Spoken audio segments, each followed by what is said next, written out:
deep space network is basically required to do the kinds of things that we do in space. Clearly, if you can't talk to your spacecraft and they can't talk to you, there's no point in even sending them out there.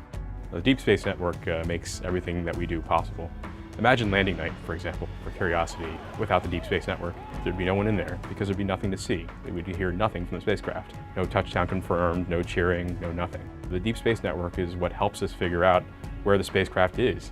We wouldn't even get close to Mars without it. The deep space network comprises of 3 complexes around the world, placed about 120 degrees apart.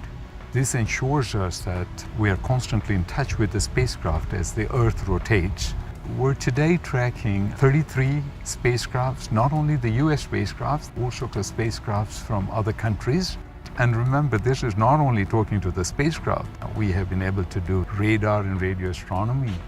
And it was the radar on this antenna that actually was used for even the men landing on the moon.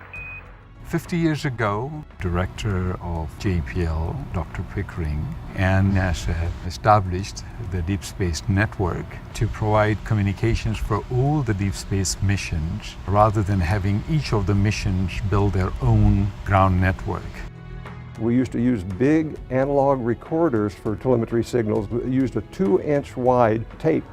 In the beginning, the first computers we put in, we had 64,000 words maximum. And we had to be able to support every mission, NASA missions, other foreign missions, and digital technology and computers allowed that to happen. If you look at the Cassini mission, we've got a transmitter about an average of 800, 900 million miles away. The transmitter is about the power of your refrigerator light bulb. And that is what is bringing all these incredible images and data back. I think it's a resource to be treasured, but it's a resource that also needs to be nourished.